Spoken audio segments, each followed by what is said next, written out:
जिस तरह का घटनाक्रम आपने यहां देखा कि रोज सरेआम गुंडागर्दी घुसने नहीं देंगे, पैर तोड़ देंगे। मैं चमड़े की चप्पल पहन के आया, मैं चमड़े की चप्पल।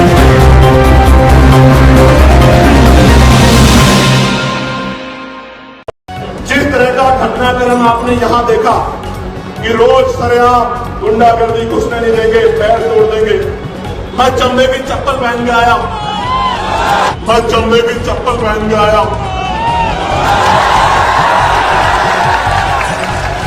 और भीम आर्मी का, आजाद समाज पार्टी का झंडा और डंडा दोनों इतने मजबूत हैं। और मैं बता देना चाहता हूं कि हम चमड़ा उतारना भी जानते हैं, उसका जूता बनाना भी जानते हैं, और समय आने पर सर पे पटक के मारना भी जानते हैं। ये वही बाराबंकी है। मैं पहले तो उस भाई का धन्यवाद दूंगा, इसलिए धन्यवाद दूंगा क्योंकि उसने, उसकी बार बार के हमले ने जो उसने लाइव आके किया, मेरे सोए हुए लोगों को जगाने का काम किया और बहुजन समाज के लोगों में भाईचारा पैदा करने का काम किया। मैं इसके लिए उस भाई का धन्यवाद देता हूं और उसको मैं ये बताना चाहता हूं, उसको भी, उसके आका को भी, कि याद रखना मेरा नाम एडवोकेट चंद्रशेखर आजाद है। मैं किसी का कर्ज उधार नहीं छोड़ता। राजकाज बनने दो, सूद समेत अगर कर्ज नहीं उतारा तो मेरा नाम चंद्रशेखर आजाद नहीं आता। मैं आज इस मंच से घोषणा करके कहता हूं, वो दिन दूर नहीं है जब आजाद समाज पार्टी के बैनर के तले बहुजन समाज का पहला प्रधानमंत्री, अम्बेडकरवादी प्रधानमंत्री दिल्ली की कुर्सी में बैठेगा, मेरे साथ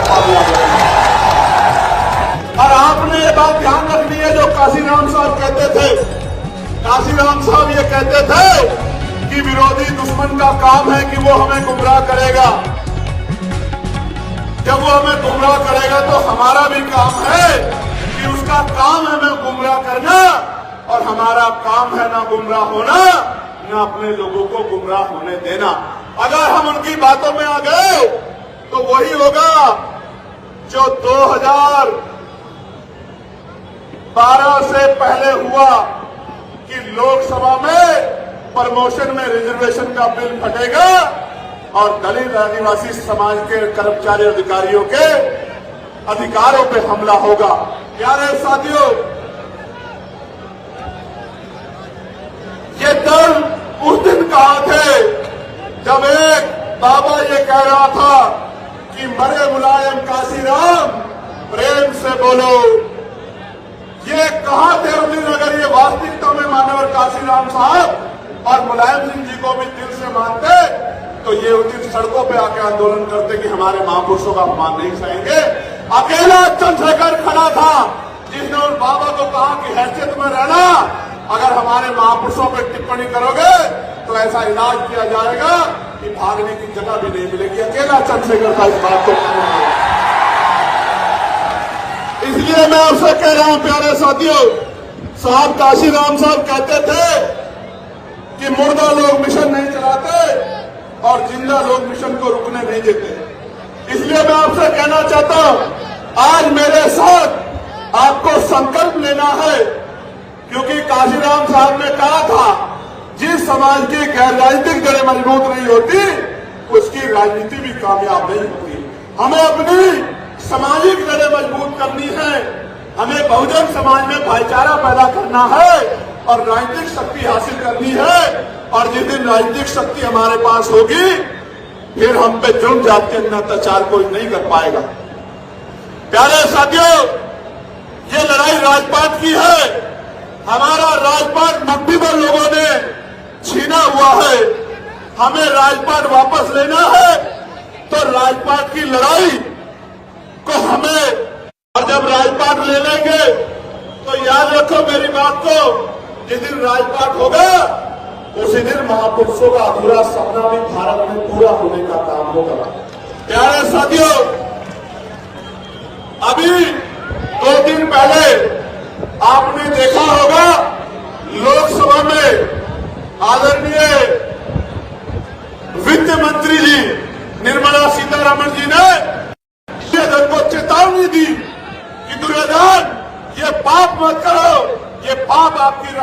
सत्ता को निष्ठा नाबूद कर देगा।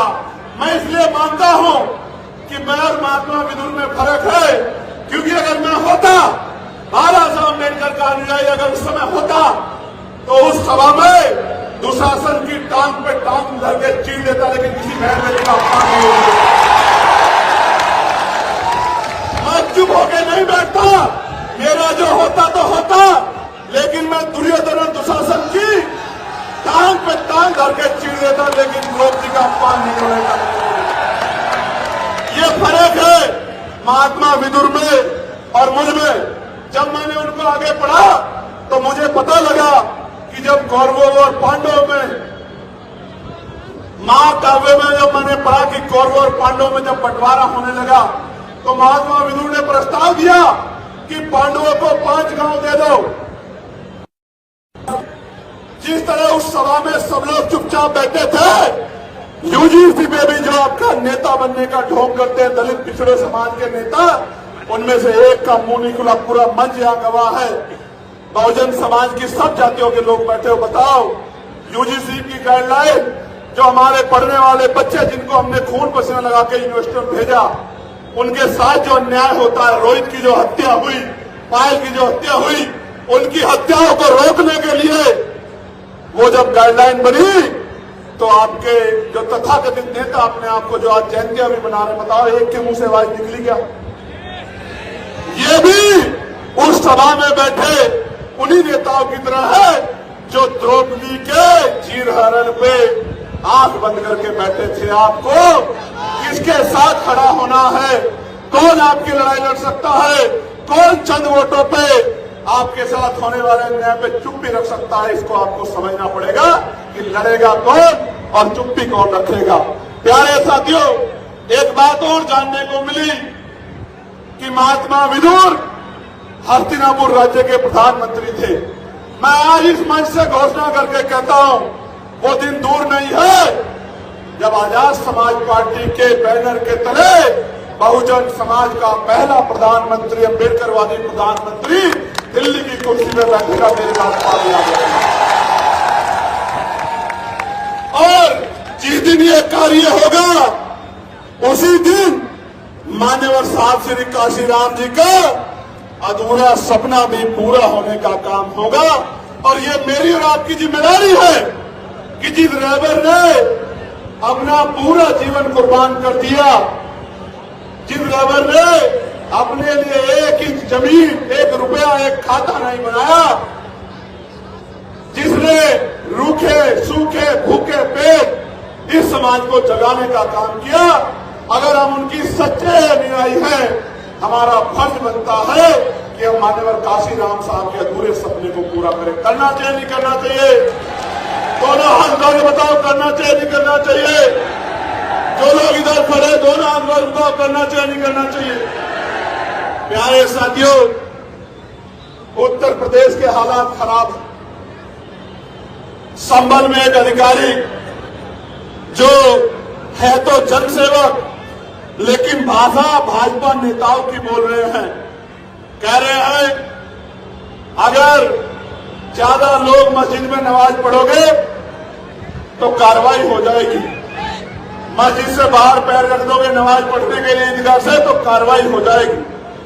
कह रहे हैं कि अगर रील बनाओगे तो रेल बना दूंगा। मैं ये समझता हूं एक जनसेवक की भाषा ऐसी नहीं होनी चाहिए। जनसेवक का मतलब यह है कि उसको देख के हर गरीब कमजोर के दिल में ये भाव पैदा हो कि जब तक ये जनसेवक खड़ा है तब तक मेरी तरफ कोई गुंडा आंख नहीं उठा सकता। लेकिन आज हालात बिगड़ गए हैं। लेकिन मैं धन्यवाद दूंगा हाईकोर्ट इलाहाबाद का, जिन्होंने कल संभल के एसएसपी डीएम का मार्गदर्शन करने का काम किया। उनको कहा कि अगर आप व्यवस्था नहीं करा सकते, धर्म का पालन नहीं करा सकते तो इस्तीफा दे दो या फिर ट्रांसफर दे दो। बहुत बड़ी टिप्पणी जो है उच्च न्यायालय ने जो है इलाहाबाद करने का काम किया और उनको अपने कर्तव्य का निर्वहन करने के लिए प्रेरित किया। प्यारे साथियों, आज हम लोग बाराबंकी की धरती पे हैं और एज ए लीडर मुझे कहने में खुशी है कि ये वही बाराबंकी है जिससे हयात अली खamenei साहब का रिश्ता जुड़ा हुआ है। ये वही बाराबंकी है। और वो अपने राज्य में, वहां अपने देश में राज करते थे, अपने लोगों के लिए कानून बनाते थे, उनकी शहादत हो गई। मगर मैंने उनके बारे में जब पढ़ा, एक बात मुझे एज ए लीडर उनकी बहुत पसंद आई और मैं उनको सैल्यूट करता हूं कि उनको पता था कि उन पे हमला होने वाला है। उनको बताया गया सुरक्षा एजेंसियों के द्वारा कि आप पे हमला होगा, आपकी हत्या हो सकती है। तो उस शेर दिल बहादुर शहादत प्राप्त करता उस नेता ने कहा कि पहले मेरे देश के 9 करोड़ लोगों को सेव करो, फिर मेरी सुरक्षा के बारे में सोचो। वरना नेता ये कहते हैं, वरना नेता कहते हैं कि पहले मेरी सुरक्षा करो, जनता मरती है तो कल की मरती आज मर जाए। लेकिन उस बहादुर नेता की इस बात से मैं बड़ा प्रेरित हुआ। और प्यारे साथियों, मैं कहना नहीं चाहता, मैं ऐसे लोगों को बढ़ावा दिया गया कि वो इस तरह की टिप्पणी करके माहौल खराब कर सके। मैं ये भी जानता हूं कि उनके पीछे कौन है, मैं इस बात को जानता हूं, मेरी इंटेलिजेंस भी कम नहीं। मैं जानता हूं कि उनके पीछे कौन है और मैं उन तमाम साथियों को कहना चाहता हूं, मैं पहले तो उस भाई का धन्यवाद दूंगा। इसलिए धन्यवाद दूंगा क्योंकि उसने, उसकी बार बार के हमले ने, जो उसने लाइव आके किया, मेरे सोए हुए लोगों को जगाने का काम किया और बहुजन समाज के लोगों में भाईचारा पैदा करने का काम किया। मैं इसके लिए उस भाई का धन्यवाद देता हूं और उसको मैं ये बताना चाहता हूं, उसको भी, उसके आका को भी, कि याद रखना मेरा नाम एडवोकेट चंद्रशेखर आजाद है। मैं किसी का कर्ज उधार नहीं छोड़ता। राजकाज बनने दो, सूद समेत अगर कर्ज नहीं उतारा तो मेरा नाम चंद्रशेखर आजाद नहीं याद रखना। प्यारे साथियों, मैं इसलिए नहीं कहना चाहता उन लोगों पे कुछ भी, क्योंकि वो एक सोची समझी साजिश से काम कर रहे हैं। उनको पता आजाद समाज पार्टी ताकत बना रही है और वो ये भी जानते हैं कि चंद्रशेखर आजाद और तमाम साथी आजाद समाज पार्टी के मरने मिटने को तैयार हैं, लेकिन बहुजन समाज के अधिकारों को छीनने नहीं देंगे। इसलिए वो जानबूझ के हमारे जो नौजवान शक्ति है उसको पथ भ्रष्ट करना चाहते हैं, उनका ध्यान उधर करना चाहते हैं। मैं आपको कहना चाहता हूं, ऐसे किसी व्यक्ति पे मत ध्यान दो, अपने काम पे ध्यान दो। अगर आप मेरी बात पे पहरा देके अगले 6-7 महीने उस पर काम करते रहे, मैं गारंटी से कह सकता हूं कि पूरे उत्तर प्रदेश में किसी गरीब की तरफ आंख उठाने वाला कोई गुंडा बचेगा नहीं। मेरी बात को आप प्यारे साथियों, उत्तर प्रदेश के क्या हाल है? उत्तर प्रदेश में ऐलानिया कत्ल हो रहे हैं, ऐलानिया कत्ल। अभी बदायूं में ऐलानिया कत्ल हुआ। 2 महीने पहले सुधीर गुप्ता जी ने एप्लीकेशन दी कि मेरी जान को खतरा है, मुझे धमकियां मिल रही, लेकिन उस बात को नजरअंदाज कर दिया गया। तो जाके एक अपराधी ने 2 लोगों की सरेआम हत्या कर दी। ये ऐलानिया कत्ल उत्तर प्रदेश में हो रहा है और मुख्यमंत्री कहते हैं कानून का राज स्थापित है। मेरी बात पर गौर करना साथियों, संभल में किशोरी के साथ गैंगरेप हुआ, कल मैंने ट्वीट किया और मुख्यमंत्री कहते हैं हर चौराहे पे यमराज खड़ा है। लेकिन यमराज जब गुंडे भारतीय जनता पार्टी से डरे जुड़े हुए होते हैं तो यमराज छुट्टी पे चले जाते हैं। प्यारे साथियों, कब साल के मां को मार दिया गया, बेटी को उठा ले जाया गया और बेटी का चीरहरण मीडिया के माध्यम से हुआ और उस परिवार से जो वादे किए थे वो पूरे नहीं किए। मैं जाऊंगा परिवार से मिलने, वहीं आंदोलन करूंगा जब तक उस परिवार की मांगे पूरी नहीं होगी, मैं नहीं बैठूंगा चैन से। और रामपुर के बिलासपुर में भी एक पुलिस की जवान के द्वारा गोली मार के हत्या कर दी गई थी। उनके साथ भी सरकार ने वादे किए थे, हाथरस के परिवार के साथ भी सरकार ने वादे किए थे, एक भी वादा पूरा नहीं किया। मैं विपक्ष के साथियों को भी कहना चाहता हूं कि जिस तरह खामनेई साहब ने बहादुरी दिखाते हुए शहादत कबूल की, आप भी डरो मत, मेरे साथ खड़े हो जाओ।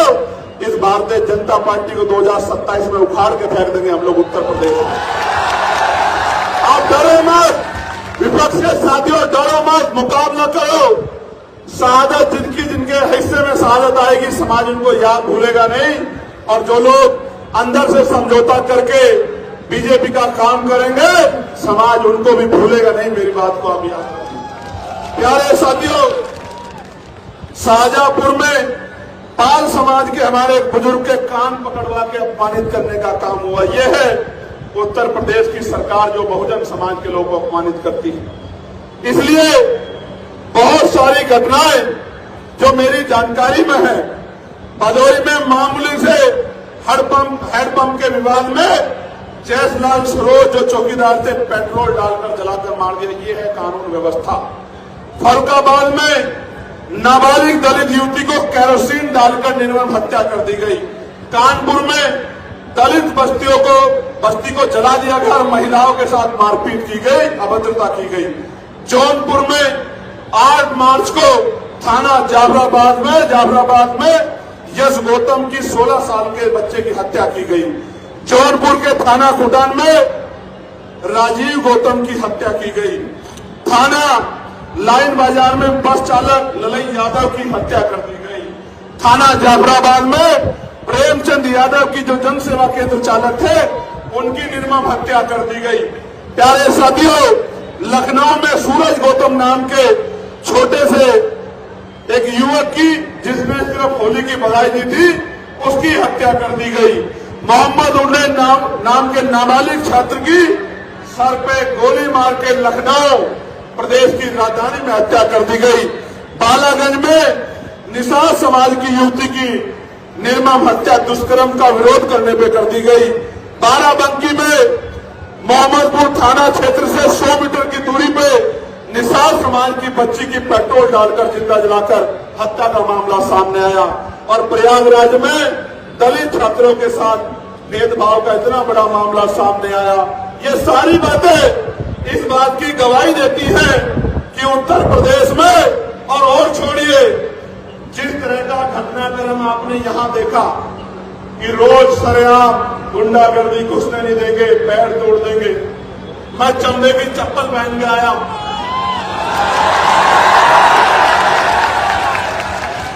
और भीम आर्मी का, आजाद समाज पार्टी का झंडा और डंडा दोनों इतने मजबूत हैं। और मैं बता देना चाहता हूं कि हम चमड़ा उतारना भी जानते हैं, उसका जूता बनाना भी जानते हैं, और समय आने पर सर पे पटक के मारना भी जानते हैं।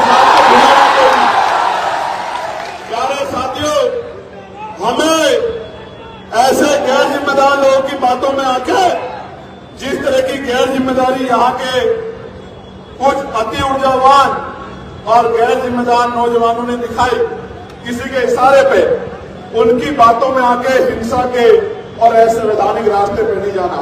मुझसे वादा करो ऐसे हाथ आगे करके कि ऐसे गुंडों के चक्कर में नहीं पड़ोगे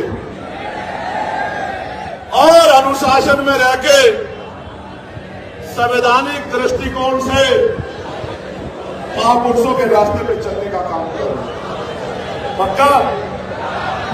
प्यारे साथियों, मैं कहना नहीं चाहता था, लेकिन ये बात बतानी जरूरी है।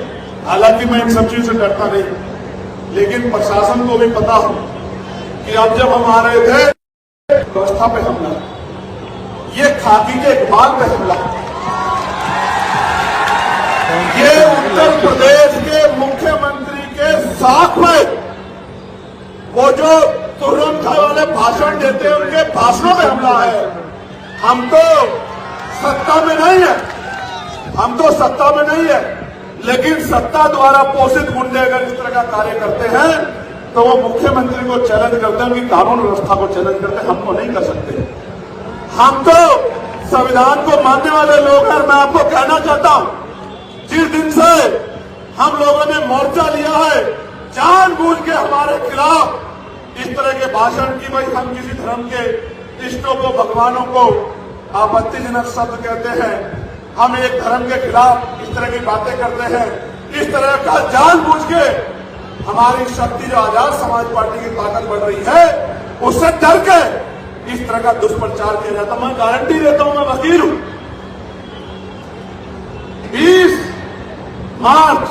15 मार्च 2020 को हमने राजनीतिक दल की स्थापना गौतम बुद्ध नगर में की। एक स्टेटमेंट आप मुझे दिखा दो, मैं वकील हूं। मैं बाबा साहब अम्बेडकर को मानने वाला व्यक्ति, मैं किसी धर्म पर टिप्पणी नहीं करता, मेरा काम नहीं है। मेरा काम एक ही काम है कि चाहे मेरे शरीर में लहू का आखिरी कतरा भी खत्म हो जाए, मैं इन गरीबों को इनका हक दिला के रहूंगा, इनके घर में उजाला करके। इसलिए जानबूझ के वो इस तरह की बातें करते हैं। उसका कारण बताऊंगा मैं आखिरी में आपको कि उसका कारण क्या है, लेकिन मैं आपको कुछ कहना चाहता हूं। आप मेरी बात को सुनने के लिए तैयार हो? गौर से सुनो, नोट करो फोन में। घर जाके मेरा एक ही काम करना मेरे लोगों, कि घर घर जाके इस बात को पहुंचाने का काम करना जो बातें पढ़ रहा हूं, और गारंटी देके कहता हूं, बाबा साहब का, बहुजन महापुरुषों का सिपाही हूं, फूले साहू पेरियार अम्बेडकर का अनुयायी हूं, बाबू जगदेव कामना रामसु वर्मा का अनुयायी हूं। जो बात कह रहा हूं उसको पूरी करके दिखाऊंगा। आप जानते हैं, इतिहास गवाह है, आज तक जो बात कही है उसको पूरा करके दिखाया नहीं दिखाया, बताओ। प्यारे साथियों, जैसे ही हमारी सरकार 2027 में बनेगी, 1 साल के अंदर सभी खाली पदों को, सरकारी खाली पदों को हम लोग भरने का काम करेंगे। मेरी बात को पहली कैबिनेट में लाखों नौजवानों को बिना किसी पैसे के, आज की हालात तो यह है, दफ्तर में जाओगे अमीर सीधा जाएगा, गरीब दफ्तर के बाहर खड़ा रहेगा और बिना पैसे के कोई काम नहीं होता। मैं गारंटी देके कहता हूं, आजाद समाज पार्टी की ताकत बनेगी। अधिकारी सबसे पहले कुर्सी बिछवाया करेगा गरीबों के लिए, चाय पानी पूछा करेगा, उसके बाद की समस्या का हल किया करेगा, फिर अपनी कुर्सी में बैठा करेगा। तो बिना किसी रिश्वत के गरीब के बच्चों को पारदर्शी परीक्षा करा के पूरे बैकलॉग को भरने का काम हम लोग करेंगे। दलितों, पिछड़ों को नौकरी उन बच्चों को देने का काम करेंगे जो पढ़े लिखे बेरोजगार घूम रहे हैं। प्यारे साथियों, ब्लॉक स्तर पर आवासीय विद्यालयों की व्यवस्था की जाएगी कि जो बहुत गरीब बच्चे हैं, जिनके माँ बाप उतना पैसा नहीं कमाते, उनके रहने के लिए और पढ़ने के लिए आवासीय विद्यालय बन जाए ब्लॉक स्तर पर। तहसील स्तर पर आईएएस, पीसीएस और अन्य प्रतियोगी परीक्षाओं के लिए तैयारी के लिए व्यवस्था कराई जाएगी। कोचिंग सेंटर बनाए जाएंगे, वो भी बिल्कुल मुफ्त होंगे, जिसमें गरीब के बच्चे भी अच्छी कंपटीशन की तैयारी कर सकते होंगे और कामयाब हो सकते हैं। डिजिटल युग में यदि नगर पालिका स्तर पर संचालित लाइब्रेरी हाईटेक सुविधाओं से लैस हो जाए तो स्थानीय बच्चों को पढ़ाई में अधिक से अधिक लाभ मिल सकता है। उसको हाईटेक करने का काम हम लोग करेंगे। ऐसा बड़े से बड़े प्राइवेट स्कूल में लाइब्रेरी नहीं होगी, जैसे हम लोग पंचायत स्तर पर बनाने का काम करेंगे गरीबों को आगे बढ़ाने के लिए। क्योंकि बाबा साहब अम्बेडकर ने कहा था कि शिक्षा सेवी का वो दूध है जो पिएगा वो दहाड़ेगा, और संत गाडगे जी महाराज ने कहा था कि एक रोटी कम खाना, अपने बच्चों को जरूर पढ़ाना। अगर थाली ना हो तो हाथ पे रख के खाना, लेकिन अपने बच्चों को जरूर पढ़ाना। इसलिए कह रहा हूं, मैं आज पुलिस के भाइयों ने बहुत अच्छा रोल अदा किया। मैं पुलिस के भाइयों को भी कहना चाहता हूं, इनकी वेतन विसंगता दूर करेंगे, 8 घंटे की ड्यूटी करेंगे, सप्ताह में 1 दिन छुट्टी करेंगे और बॉर्डर स्कीम को समाप्त करने का काम करेंगे। इस बात का भी मैं लोगों को विश्वास दिलाऊंगा। प्यारे साथियों, पीआरडी के जवानों को, होमगार्ड भाइयों को, पीआरडी के जवानों को राज्य के कर्मचारी का दर्जा, होमगार्ड भाइयों बहनों को राज्य कर्मचारी का दर्जा और पंचायत सहायकों को भी उचित मान्यता दिलाकर उनको भी राजकीय कर्मचारियों का दर्जा दिलाने का काम हम लोग करेंगे। मेरी बात को आप याद रखना। आशा बहनों को, आंगनबाड़ी बहनों को भोजन महाताओं को और सहायिकाओं को फिर राज्य कर्मचारी का दर्जा दिलाने का काम हम लोग करेंगे। मेरी बात को आप याद रखना। आपके गली में, मोहल्लों में, आपके गांव में जो आशा, आंगनबाड़ी, भोजन माता, ये जो सहायिकाएं रहती है, उनको कह देना कि भाई चंद्रशेखर आजाद ने कहा है, आजाद समाज पार्टी का संदेश है, मान्यवर काशीराम साहब का संदेश लेके आ रहे हैं भाई चंद्रशेखर, और ये कह रहे हैं कि एक बार हमारा साथ दो, किसी के आगे हाथ